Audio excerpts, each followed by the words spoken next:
Hello everyone, welcome back again. दोस्तों, आइए हम लोग बात करते हैं कल के लिए ट्रेडिंग सेशन का। हमारी स्ट्रेटजी क्या रहने वाली है, कहाँ पे हम एंट्री और एग्जिट करेंगे और क्या हमारी प्लानिंग होने वाली है कल के लिए।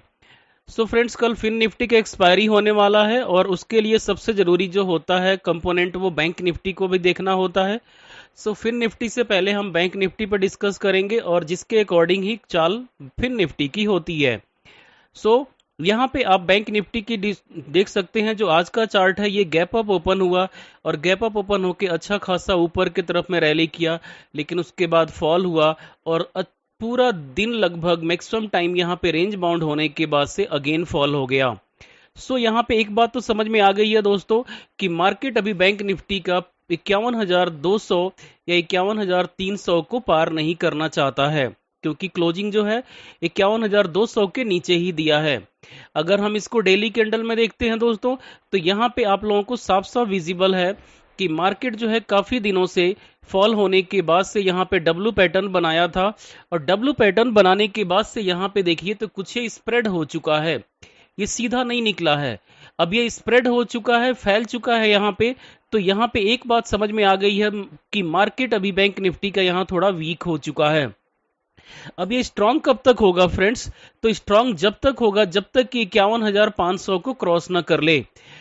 हमारे लिए जो सबसे क्रूसियल और इंपॉर्टेंट लेवल होगा, दैट इज द 51,500। उसके पहले हमें ये देखना होगा कल के लिए कि मार्केट क्या कल आज का हाई ब्रेक करता है या नहीं करता है। क्योंकि यहां पे आप देखिए, अगर इसको जूम करके आप देखेंगे तो आपको साफ साफ क्लियर नजर आएगा कि जो आज का कैंडल है, ये देखिए आप लोग कि यहां पे कैंडल ये एक बियरिश कैंडल बनी हुई है, जिसमें ऊपर से सेलर डोमिनेट किए हैं। सो एक तो ये बियरिश कैंडल बनी है, दूसरा ऊपर से जो ऑप्शन डेटा है दोस्तों, वो ऑप्शन डेटा भी निगेटिव दिखा रहा है साइड के लिए बैंक निफ्टी का। कल के हिसाब से अगर देखा जाए तो जो डेटा है वो भी निगेटिव शो कर रहा है। उसके अलावा अभी ग्लोबल मार्केट वो भी निगेटिव है। तो ये तीनों सिनारियो मिल करके अगर हम देखें तो कल जो है बैंक निफ्टी के लिए और फिर निफ्टी दोनों के लिए निगेटिव ट्रेंड ही हमें मिल रही है। इस कंडीशन में अगर हम बात करें छोटे टाइम फ्रेम पे, तो यहाँ पे एक बात आपको नजर आनी चाहिए कि मार्केट जो है 2 बजे के बाद काफी अच्छा खासा बियरिश हुआ था और बियरिश होने के बाद से यहाँ पे जब 5-5 मिनट के 2 रेड कैंडल बने थे, तो ये दोनों रेड कैंडल के बाद से आप देखिए कि यहाँ पे ऑपरेटर्स ने सेलिंग किया और सेलिंग करने के बाद से अभी 51,240 या यूं कह लीजिए 51,200, ये हमारे लिए एक ऊपर जाके रेजिस्टेंस बन चुका है। और जब तक 51,250 या 51,300 ब्रेक नहीं होता है, तब तक हमारे लिए दोस्तों ये प्रॉब्लम बनी रहेगी ऊपर की साइड में बैंक निफ्टी का। रैली ऊपर करेगा लेकिन अभी नहीं करने वाला, जो दिख रहा है सिचुएशन। इसलिए अगर हम बात करें कल के लिए, तो एग्जैक्टली हमारी एंट्री और एग्जिट कैसे होने वाली है उस पे बात करते हैं अब। दोस्तों, यहां पे अगर मान लीजिए जिसकी चांस कल ओपन होने की है, या तो फ्लैट होगा ओपन जो क्लियरली विजिबल मुझे दिख रहा है, या तो गैप डाउन होगा। इन दो में से एक होने की चांस है। गैप अप होने की चांस बहुत कम के बराबर है, इसलिए मैं फ्लैट या गैप डाउन पे ज्यादा फोकस करूंगा कल के लिए। दोस्तों, यहां पे अगर आप देखें तो फ्लैट ओपन होता है तो हम जो है अभी पहले कैंडल या दूसरे कैंडल के वेट करेंगे कि क्या बन रहा है। अगर पहला कैंडल ग्रीन बना और वो 51,250 या 240 को क्रॉस करते हुए ऊपर निकल रहा है और अगर 300 को ब्रेक कर दिया, दोस्तों ये बुलिश सिनारियो बन जाएगी। लेकिन अभी वो दिख नहीं रही है। तो उस सिनारियो में अगर मान लीजिए कि फ्लैट ओपन होता है और थोड़ा भी बियरिश नीचे बनता है, जबकि यहां पे देखें तो स्टॉप लॉस हमारे यहां पड़े हुए हैं 51,200 के आसपास में स्टॉप लॉस पड़े हुए हैं। तो हो सकता है कि यहां पे थोड़ा ऊपर मूवमेंट दे और फिर नीचे की तरफ में यहां पे टर्न हो जाए। 51,200 हमारे लिए क्रूसियल लेवल होगा। जब तक 51,200 को क्रॉस करते हुए 250 को ब्रेक ना कर दे, तब तक हम कॉल साइड में नहीं जाएंगे। और यहां पे आपको अगर 200 या 250 के बीच में रेजिस्टेंस ले रहा है, तो बहुत अच्छा ट्रेड एक पुट साइड में मिल सकता है, जो कि 51,000 के नीचे तक एक लगभग आप मान के चलिए कि 51,950 तक इजिली मिल सकता है। दोस्तों, ये तो रहा फ्लैट की कंडीशन में। लेकिन गैप डाउन की कंडीशन में ये देखिए कि यहां पे जब गैप डाउन होगा तो ये सेलर और प्रॉफिट में आ जाएंगे। जब ये सेलर प्रॉफिट में आ जाएंगे तो हो सकता है कि कुछ सेलर इसमें से अपनी पोजीशन को, अपनी प्रॉफिट को बुक करें और उसके वजह से यहां से थोड़ा सा ऊपर की तरफ मूवमेंट देगा। अगर ऊपर की तरफ में मूवमेंट देता है दोस्तों तो हम थोड़ा सा वेट एंड वॉच करेंगे, और अगर ये 200 के आसपास जाता है या उसको क्रॉस करता है तभी हम पुट कॉल साइड में एंट्री करेंगे। लेकिन अगर यहां 200 के आसपास 51,200 पे अगर रेजिस्टेंस लेकर के थोड़ा भी रिजेक्ट करता है तो हम नीचे की तरफ में कॉल साइड में ही, पुट साइड में ही एंट्री करेंगे। सो ये दोनों सिनारियो में ये हो सकता है। अब रही बात गैप अप की, तो गैप अप की सिनारियो अभी बन नहीं रही है डेटा के हिसाब से, लेकिन अगर हम मान लेते हैं कि गैप अप होता है और 51,300 पे जाकर के यहीं पे रुक जाता है तो ये सीधा नीचे फॉल होने वाला है, और उस कंडीशन में भी हम पुट साइड में ही एंट्री करने वाले हैं। हमारे लिए कॉल साइड की एंट्री तभी खुलेगी दोस्तों, कॉल साइड की एंट्री तभी ओपन होने वाली है जब 51,000 अगर 300 को टोटली ब्रेक करते हुए 350 तक पहुंच जाए।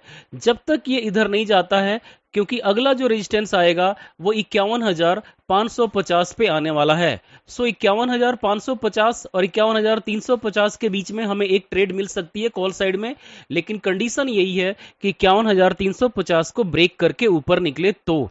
अदरवाइज अगर 51,200 250 के बीच में रेजिस्टेंस लेता है तो हम नीचे की तरफ में ही फोकस करेंगे और पुट साइड में ही फोकस करेंगे यहां पे।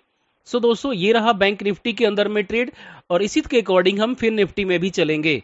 दूसरा अगर हम बात करें निफ्टी के अंदर में, तो निफ्टी में भी आपको साफ साफ दिख रहा है कि मार्केट काफी बुलिश हो चुका है, इसका डेटा भी काफी बुलिश है। आप यहां देखिए कि एक डब्ल्यू पैटर्न बना रहा है और डब्ल्यू पैटर्न बना के ये ऊपर निकल चुका है।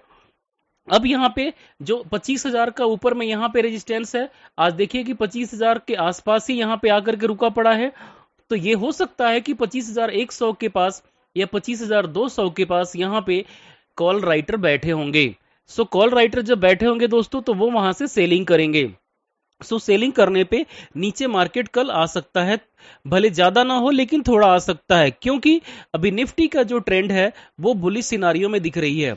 सो उसके अकॉर्डिंग में अगर हम ट्रेड करना चाहें कल निफ्टी के अंदर में, तो उसके लिए हमें क्या करना होगा कि सबसे पहले ओपनिंग देखनी होगी मार्केट का। और मार्केट की ओपनिंग में जैसे आज आपने देखा कि गैप अप ओपन हुआ और ऊपर अच्छा खासा रैली किया और फिर उसके बाद रेंज बाउंड हो गया। लेकिन कल अगर मान लीजिए कि फ्लैट ओपन होता है और अगर वहां पे पहला कैंडल रेड बन जाता है तो हमारे लिए नीचे की तरफ में 24,900 तक का रास्ता यहां पे ओपन हो जाएगा और यहां पे पुट साइड में हम एंट्री कर सकते हैं। लेकिन अगर पहला कैंडल, ये रेड पे मैंने बताया, लेकिन अगर पहला कैंडल मान लीजिए कि ग्रीन बन जाती है फ्लैट ओपन होने पे, अगर फर्स्ट कैंडल जो है ग्रीन बन जाती है तो ग्रीन बनने पे हम वेट एंड वॉच करेंगे और थोड़ा सा आगे निकले 25,050 को जैसे ही क्रॉस करेगा तो वैसे ही हम कॉल साइड में एंट्री कर जाएंगे। लेकिन इसकी चांस अभी कम दिख रही है।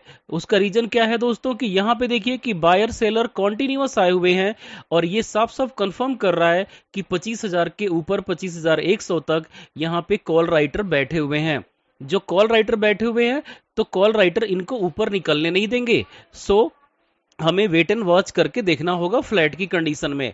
लेकिन अगर गैप डाउन ओपन होती है और 25,950 के नीचे, 900 के नीचे ओपन होती है, तब तो नीचे नहीं आने वाला, फिर ये यहां से ऊपर की तरफ में रैली कर जाएगा। लेकिन अगर मान लीजिए छोटा गैप डाउन हो 25,975 के आसपास या 50 के आसपास, तब थोड़ा सा ऊपर जाके ये रिजेक्ट कर जाएगा नीचे की तरफ में दोस्तों, और इस तरह से हमारी गैप डाउन की होगी। लेकिन अगर हम बात करें गैप अप की, तो गैप अप के सिनारियों में हमें यह देखना होगा कि ऊपर की तरफ में रेजिस्टेंस कहां पे है। जो रेजिस्टेंस पहला निकल के आ रही है दोस्तों वो 25,080 के आसपास और दूसरा 25,200 के आसपास आएगा। सो अगर मान लीजिए कि गैप अप कहीं पे 25,100 के आसपास होता है तो फिर ऊपर की तरफ में स्टॉप लॉस है नहीं, और स्टॉप लॉस नहीं होने की वजह से फिर मार्केट यहां से नीचे रिवर्स कर सकता है। सो हमें गैप अप ओपन होने के बाद से हमें 5 मिनट या 10 मिनट देखना होगा कि मार्केट ऊपर जाना चाहता है या नीचे जाना चाहता है। अगर 5-10 मिनट देखने के बाद से मार्केट का रैली रेड साइड में होती है और नीचे रैली करता है तो हम पुट में एंट्री बना सकते हैं।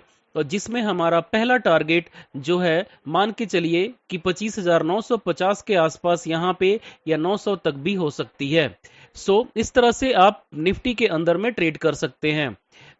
हमेशा आप लोग ध्यान दीजिए कि ओपनिंग कहां हो रही है, फ्लैट है या गैप अप है या गैप डाउन है या बड़ा गैप अप है या बड़ा गैप डाउन है। इन पूरे के पूरे 5 कंडीशन पे फोकस कीजिए और उसके हिसाब से डिसीजन लीजिए, जैसे मैंने एक्सप्लेन किया, और अपना भी ओपिनियन लगा करके। और दूसरा जो मैं बार बार कहता हूं कि 2 या 3 ट्रेड से ज्यादा आपको करना ही नहीं है।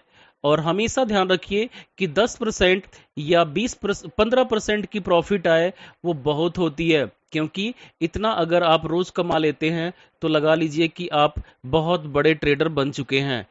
प्रॉफिट कमाना बड़ी बात नहीं है दोस्तों, ये ध्यान रखिएगा। बड़ी बात यह होती है कि प्रॉफिट कमा करके हम उसको होल्ड कर लें, उसको बचा लें। मतलब ये कि हमें लॉस ना होने पाए। नहीं तो ऐसा होगा कि 20 दिन की ट्रेडिंग सेशन में जो दिन भर में महीने भर में होती है, अगर किसी महीने में 20 होता है तो आप 10 दिन में प्रॉफिट कमाए और 10 दिन में लॉस कमाए, दोनों इक्वल हो गया और जीरो हो गया। कई बार तो निगेटिव भी हो जाती है। इससे बचने का एक ही तरीका है कि एक ट्रेड या 2 ट्रेड अगर पॉजिटिव है तो आप ले लीजिए, नहीं तो अगर निगेटिव हो गया तो एक ट्रेड के बाद नो ट्रेड। अगर आपका स्टॉप लॉस लग गया पहले ट्रेड में या नुकसान हो गया पहले ट्रेड में तो उसके बाद नो ट्रेड। अगर आप उसको भरपाई करने के लिए आप जाओगे तो मैं गारंटी कहता हूं कि अगले ट्रेड में भी लॉस होने वाला है। So that's all for today friends. Please like and subscribe this channel. Thank you.